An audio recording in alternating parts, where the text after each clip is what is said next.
shadowed by two figures in asymmetrical gear.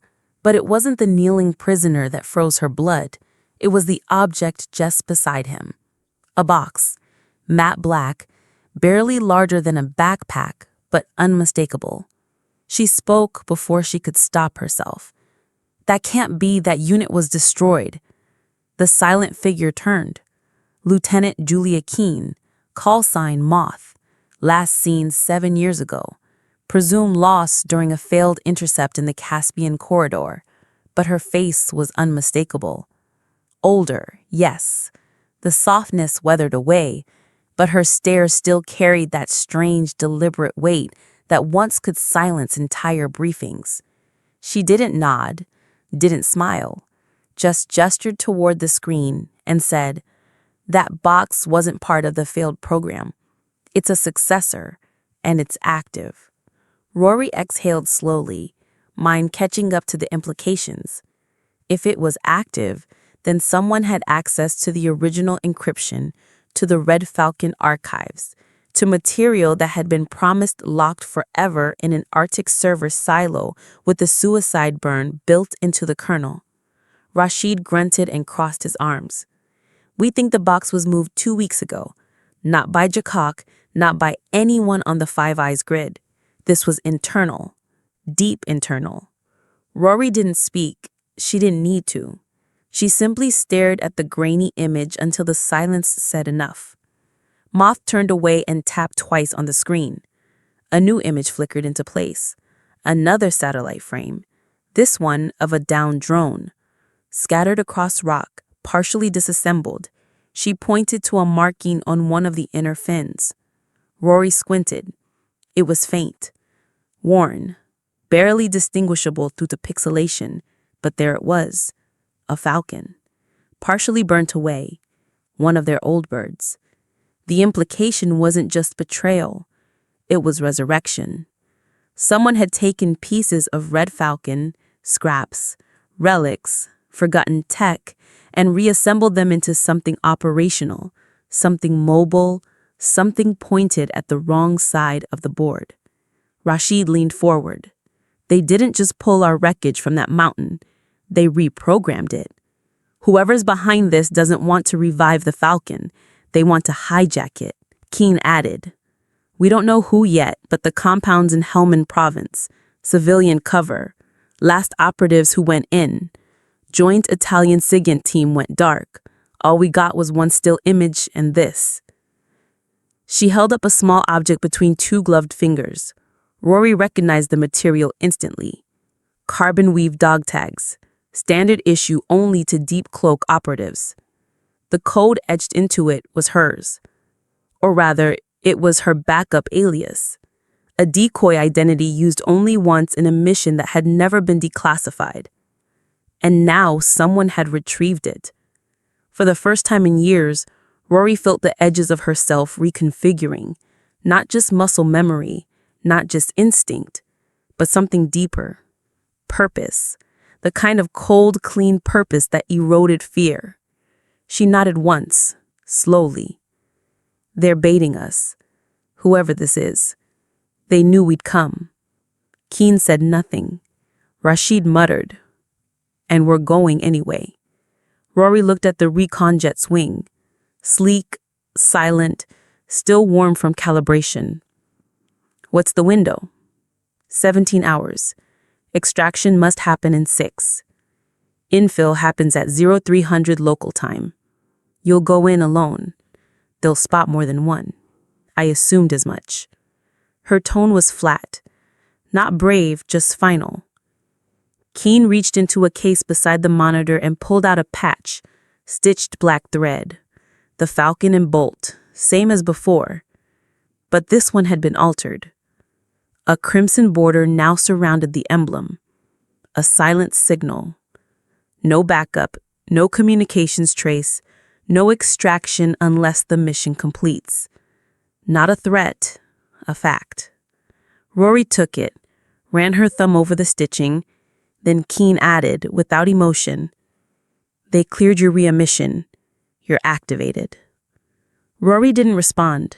She simply reached into her canvas bag, the same one that had been trashed by the checkpoint guards hours earlier, and slid the emblem back into its own side pocket, then zipped it shut, not hiding it this time, but holstering it, returning it to service.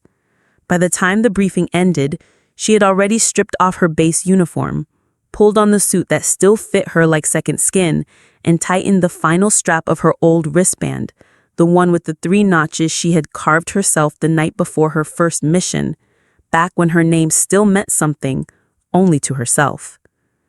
At 1941, the jet rolled into the dark, silent, purposeful. At 1943, the base's satellite feed reclassified her profile from support to field activated. The checkpoint guard saw it change in real time and said nothing. At 1947, the sky swallowed the plane whole and, beneath her seat, tucked in the same pocket where oatmeal used to live, the Falcon emblem glinted faintly under the soft red light of the cabin, an old secret, reborn. Altitude stripped the sound from her ears long before the horizon appeared. At 37,000 feet above Afghanistan's southern corridor, the recon jet drifted like a thought through the jet stream. Silent and cold, its fuselage wrapped in black polymer skin that drank radar and moonlight alike. Inside, Rory sat alone, eyes closed, breath steady, every nerve sinking back into the operating rhythm she'd once lived by. Attention split into quadrants, memory flowing in lateral stacks, emotion suppressed in favor of mathematics. Below her stretched a terrain she'd walked once before. On foot, under fire, under orders that left 10 bodies buried in soil that didn't belong to them, and 1 child alive who was never supposed to be there. The mission briefing had described an objective: extract the black box, intercept a local handler, disappear. But Rory had seen the timing, the signals, the way the data was found too easily. This wasn't a recovery. It was a test, or worse, a setup. At 2:41 local time, the plane banked southeast and dropped to a whispering glide over jagged terrain. She released the seat straps without ceremony, slipped into a thermal harness and sealed the drop mask over her jaw. No countdown, just gravity, and then she was gone. She landed in near silence, her chute absorbing into sand like a black veil collapsing. Crouched, rifle up, scanning. No movement, no wind, just dust, coiled into stillness. It took her 8 minutes to reach the compound. Its walls were low, mud brick perimeter designed to look civilian but too symmetrical, too wide around the edges to be anything but paramilitary.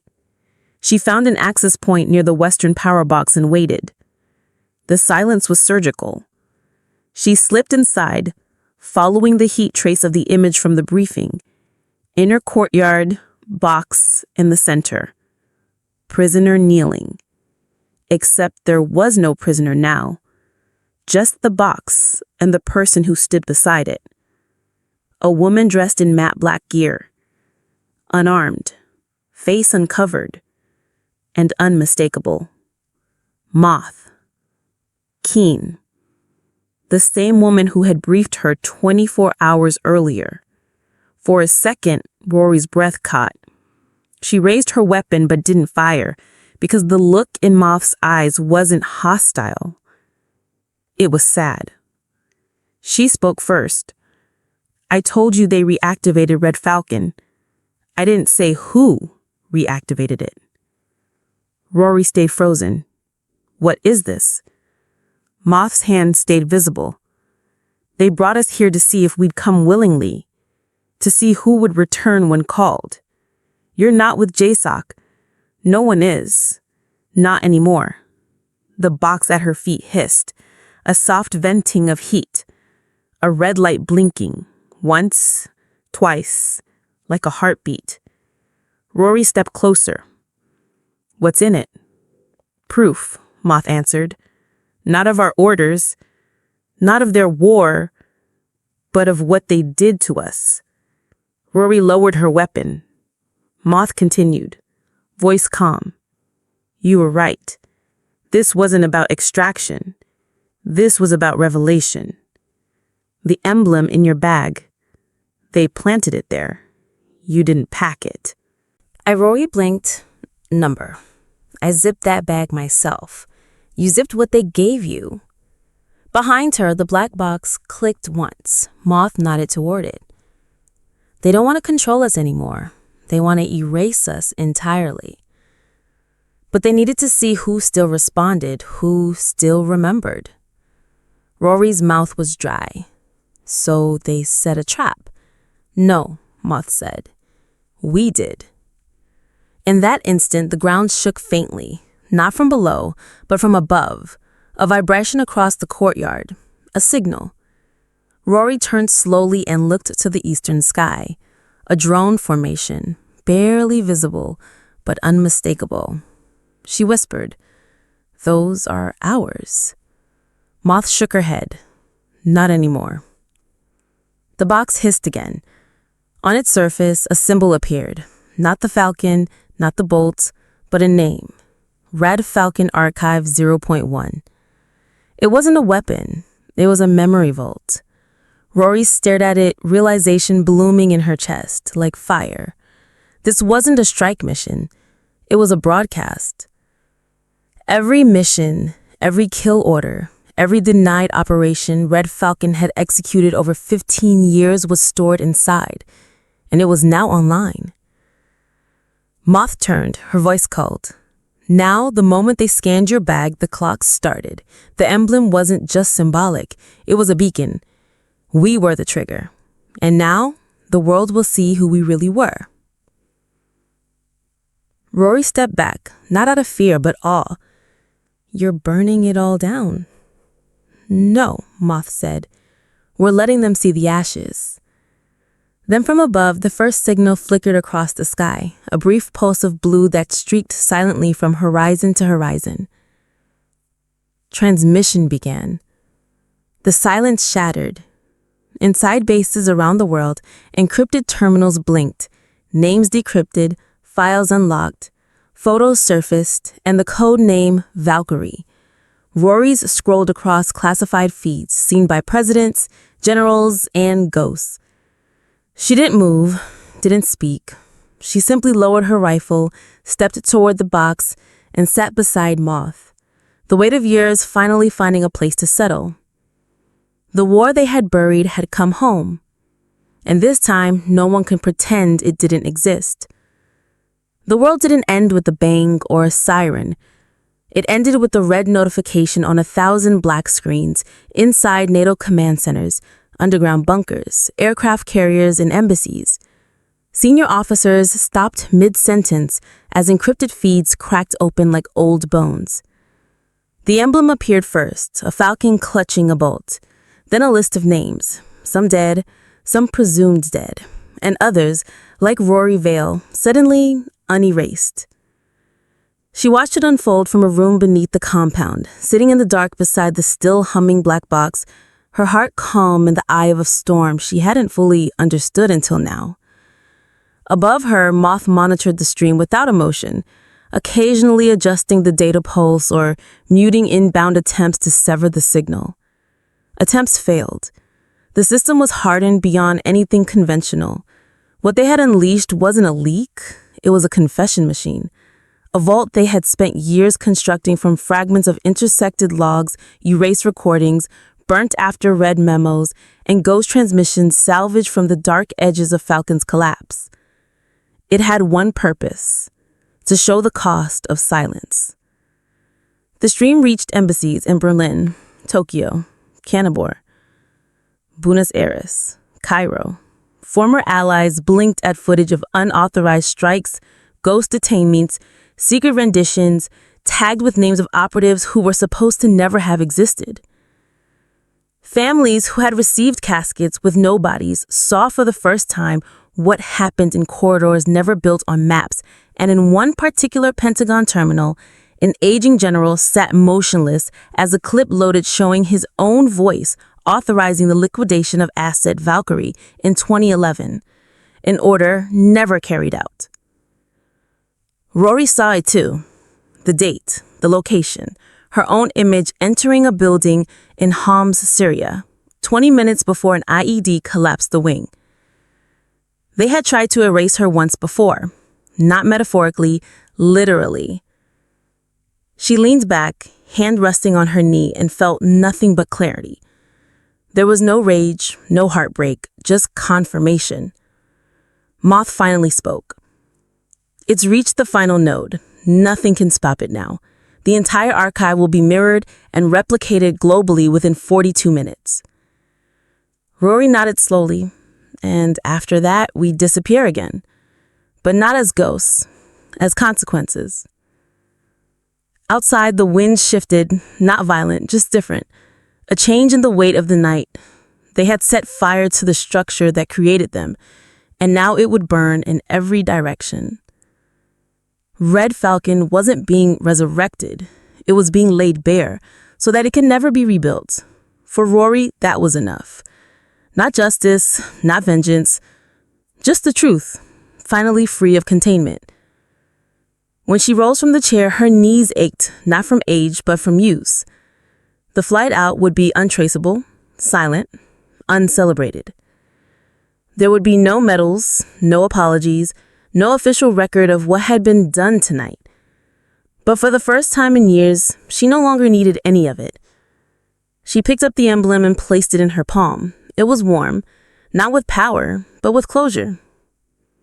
3 weeks later, the checkpoint at Falcon Ridge was replaced, not upgraded, removed. The men who dumped her bag were reassigned without warning.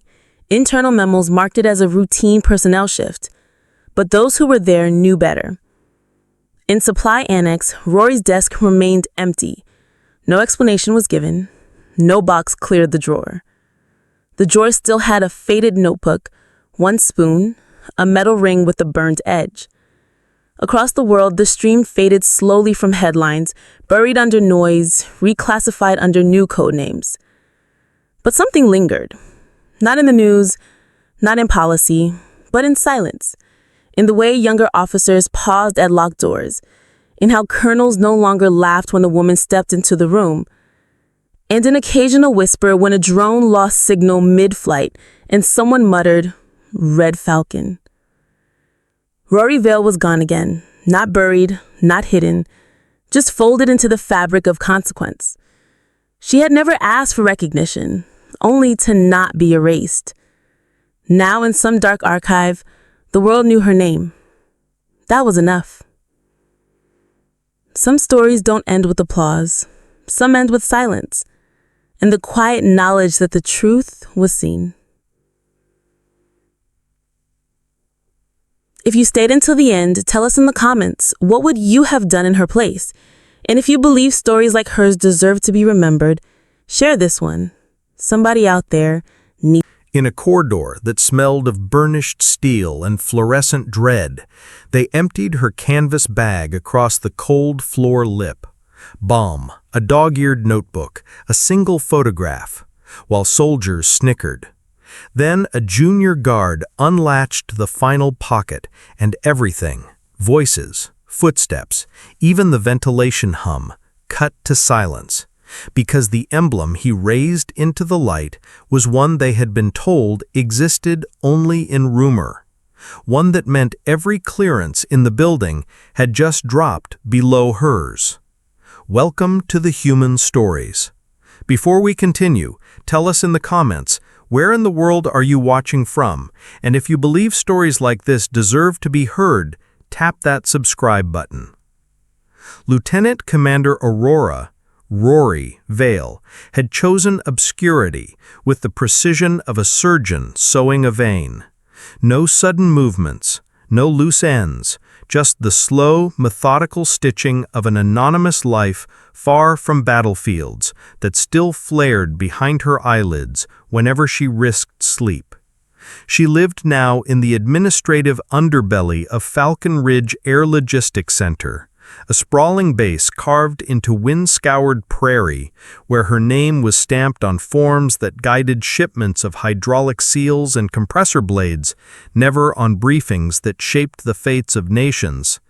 Each dawn she parked a sun-bleached sedan in the farthest row, walked the perimeter path past satellite dishes angled like frozen vultures, and let a world that once trembled at her call consign her to the same gray bureaucratic dust as everyone else. She was 43, tall without being imposing, her posture straight as habit rather than pride. Dark hair pulled into a pragmatic knot that revealed the faintest white streak above her right temple, a single accidental confession of age that the younger staff mistook for premature stress. They never guessed it recorded a firefight on a Syrian ridge, where lightning from an incoming storm lit the hillside just long enough for her to drag 2 wounded operators out of the mud. The shockwave from the mortar that followed lifted shale and shrapnel and a ribbon of electricity that scorched her scalp and set the streak forever. She covered it now with the same indifference she applied to every scar. It existed, it told a story no one needed to hear, so it stayed. Inside Building 9, the base's unloved logistics annex, Rory's office was a rectangle of pale green walls and humming diffusers, its single window facing a service alley used mostly for trash trucks that arrived before dawn. She preferred it. The monotony dulled her brain just enough to let her body rest, while her eyes processed requisition codes, serial numbers, transit routes. At noon she ate oatmeal softened with black coffee because sugar triggered memory flashes and memory flashes triggered headaches. Nothing about her routine invited attention, and attention was the enemy of erasure. 3 things, however, remained stubbornly unerased. The titanium dog tags that lay against her sternum, the carved wooden token in her wallet, a nondescript circle of cedar that smelled like home and once bought her 30 precious seconds at a hostage gate in Chad, and the miniature leather case hidden in her canvas bag. It contained a pin, no bigger than a postage stamp, a matte black falcon clutching a lightning bolt whose tail split into 4 talons. Officially, Special Operations Directive 4, call sign Red Falcon, had never existed. Its insignia was the Navy's most buried secret, minted in a batch of 50, distributed to operators who agreed to disappear from public record. 32 of those operators were dead. 4 were missing. 13 were sealed behind classified identities so deep they could walk into the White House unchallenged. Rory was the 14th, but she had opted for an even darker shade of invisibility. She signed the remission clause, surrendered operational privileges, and melted into logistics, trusting the paperwork to bury her past. At 0600 hours on a blistering Wednesday in June, 2 events cracked her camouflage. The first was external. An encrypted communicate from Joint Special Operations Command requesting ground-level logistics projections for a black extraction theater somewhere east of longitude 50 degrees east. An innocuous line item that nonetheless twisted in Rory's gut like cold iron. The second was mundane, yet catastrophic. Building 9's badge reader shorted out, rerouting all personnel through the heavily militarized West Checkpoint, usually reserved for flight crews and munitions convoys. Rory arrived just as the sun climbed over the radar domes, flaring off ballistic glass and sending spears of light across the asphalt. The queue was already 50 deep, serpentine and agitated because the Westgate staff enjoyed their power too much. When regular support workers were forced into their domain, Clipboard Sergeant, nobody knew his real name, paced the line, barking orders.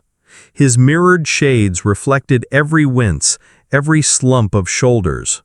Rory kept her gaze on the ground and rehearsed the nothingness of her profile. Logistician, civilian equivalent, GS-12, access level 2, no anomalies. When it was her turn, she placed the canvas bag on the conveyor, palms flat, eyes low, calm. The scanner beeped once, routine. The young private monitoring the screen frowned. Something denser than coaxial connectors flashed in the image. He cleared his throat, trying to sound authoritative. "Ma'am, do you have any metallic pins or electronics not declared?" Rory answered with a measured monotone that hid the hum inside her veins. "No prohibited electronics, just tools and personal items. Feel free to inspect." She could have shoved a colonel's clearance in his face and sauntered through.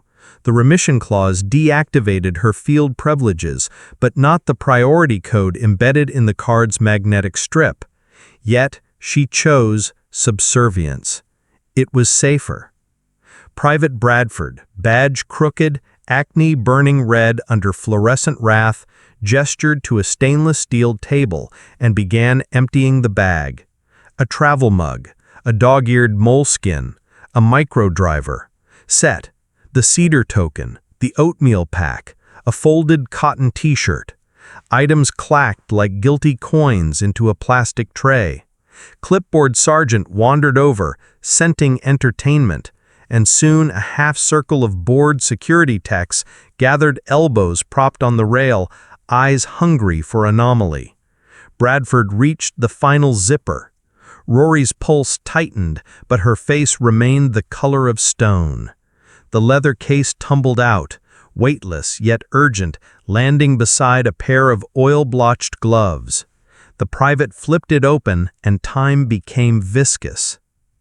The Black Falcon caught the overhead light with a shimmer so subtle most people would miss it, but those who knew, that infinitesimal fraction of military personnel whose clearances scraped the stratosphere, recognized absolutes in that shimmer.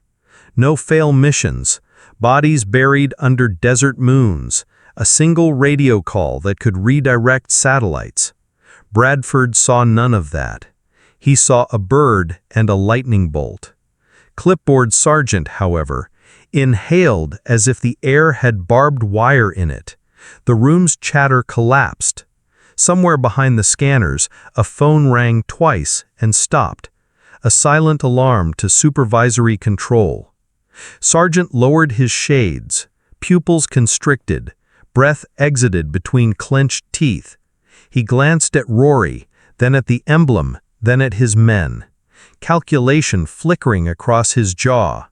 What he said next was almost a whisper, but it carried through the checkpoint like rifle crack. "Baggett, nobody moves." Bradford blinked, confused. Rory felt the shift in power, the way mariners feel pressure before a squall. Primordial, undeniable.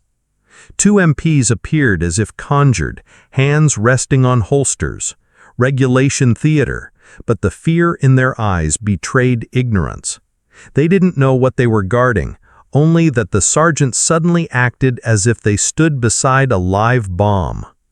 Rory raised her hands slowly, palms outward, a gesture of compliance that also let her fingers hover centimeters from her ID lanyard. She could, with one swipe, invoke the code that would dissolve this entire tableau beneath a wave of black-level overrides. But she waited, observed, calculated. Clipboard sergeant snapped at Bradford to seal the bag, but leave the emblem visible. He wanted and to see it, the moment they arrived, he wanted credit for capture. Capture of what? The thought pulsed behind Rory's sternum. She was no longer an operator. She was a clerk who used recycled coffee pods twice before disposal. Yet the emblem told a louder, older story, one that outranked clipboard fantasies by galaxies. That story began to leak into the room. Air grew thin. Footsteps hushed. Even the buzzing exit sign dimmed under the weight of its own electricity. An unmarked SUV screeched to a halt outside. Two officers in midnight blue dress approached at a jog. No rank pins, no name tags, only the subdued patch of Air Combat Command stitched into their shoulders. Sergeant's face drained to chalk. He grabbed Rory's sleeve with a possessive twitch, then released it when the taller officer barked his name. "Sergeant Fields, explain."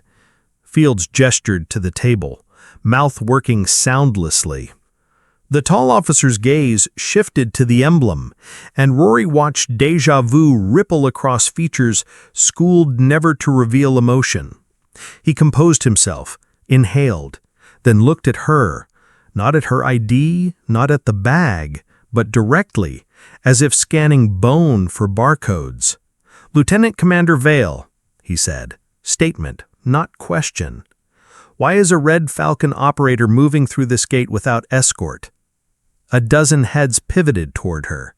The phrase Red Falcon detonated quietly in the checkpoint, blowing holes in every assumption about the plain woman in logistics khakis. Rory spoke for the first time since the humiliation started, her voice low, measured, polished, smoothed by years of silence. "Because, Colonel, this operator signed remission. I'm a non-combatant clerk. Paragraph 12C authorizes independent base transit under standard protocols." Colonel's eyes flicked to Fields, to Bradford, to the silent MPs, then back to Rory. Paragraph 12C also stipulates operators travel without identifiers that compromise their remission. Care to explain why that pen is in your possession? Rory exhaled through her nose, a gesture of weariness rather than defiance. "Because I was advised to keep it. A reminder," she didn't add, of what she didn't need. The colonel weighed responses. Politics simmered behind his eyes.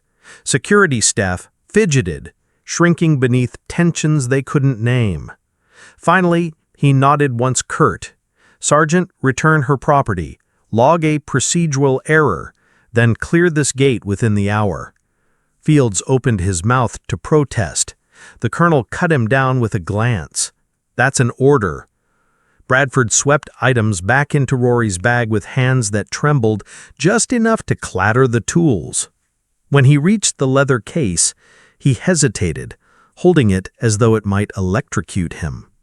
Rory took it gently, slid it into the bag, zipped the pocket, and slung the canvas strap over her shoulder. No apology came. Humiliation never rewinds. But as she stepped past the metal detector, voices chased her down the corridor, whispers thick with speculation, fear, and newfound respect.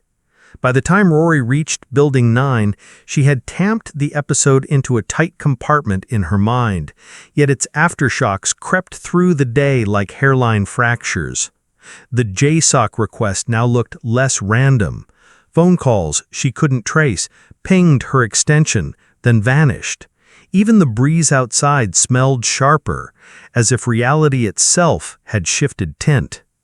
At 1500 hours, a courier delivered a sealed envelope bearing no return code. Inside, a single sheet, black ink on gray cardstock. Red Falcon Recall Protocol, effective immediately. Remission suspended under Article 7. Report to Hangar 6, 1900 hours. Signature redacted. Heat surged from her spine to throat. Article 7 recall was myth, the nuclear option of clandestine governance. It meant a scenario so critical, so temporally constrained, that the living assets of an erased unit were considered the only fail-safe. She counted the hours to 1900, felt each second land like a weight on a scale tipping back toward the woman she had tried so hard to bury. Around her, Building 9 clattered with normalcy, printers spooling manifests, keyboards tapping freight codes, while in her mind, hangar doors yawned over black projects and ghosts long thought buried. At 1830 hours, she closed her computer, locked the drawers, and left the office exactly as the janitorial checklist required. Trash emptied, blinds half dropped, desktop cleared. Because habits of order survive catastrophe. She walked the service alley past dumpsters humming with flies, past the chain-link fence where prairie grass bent beneath hot wind, and toward the flight line where hangars crouched like dark animals against a bruised sky. Every step stripped a layer of civilian pretense until only muscle memory guided her. Breathe through the heels, scan quadrants, catalog exits. The sun bled orange across the tarmac, its dying light catching the curved aluminum of an aircraft she hadn't seen in 13 years. A stealth reconnaissance bird that was officially decommissioned, but now glimmered like a resurrected god. At the mouth of Hangar 6, two silhouettes waited under its wing. One tall, one compact, both draped in the matte black flight suits that only Red Falcon alumni ever wore. The taller figure raised a hand, not a wave, a signal code, spelling Valkyrie, Rory's old call sign. Static roared in her ears. She reached the edge of shadow, and the smaller silhouette stepped forward. Night vision eyes, gravel voice. "Long time. Vale?" "Rashid," she answered, surprised at the steadiness of her own tone. "I was told you were Kia." He shrugged, scarred mouth twitching. Reports of my death were a strategic necessity. Then he jerked a thumb toward the bird. "Wheels up in 40, briefing inside. We're going back." "Back where?" she almost asked, but part of her already knew.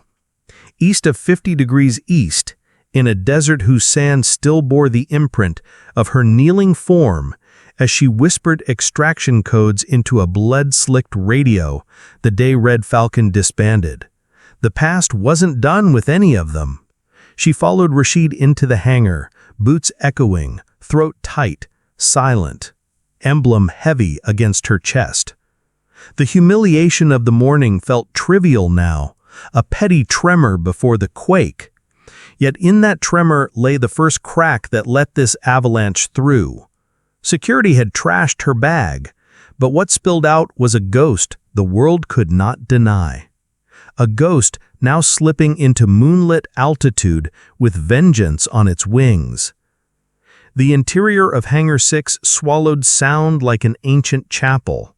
Cold concrete echoed faintly beneath every footstep. The tall vaulted ceiling arched in black steel ribs that had once supported the birth of experimental aircraft. Now it housed ghosts.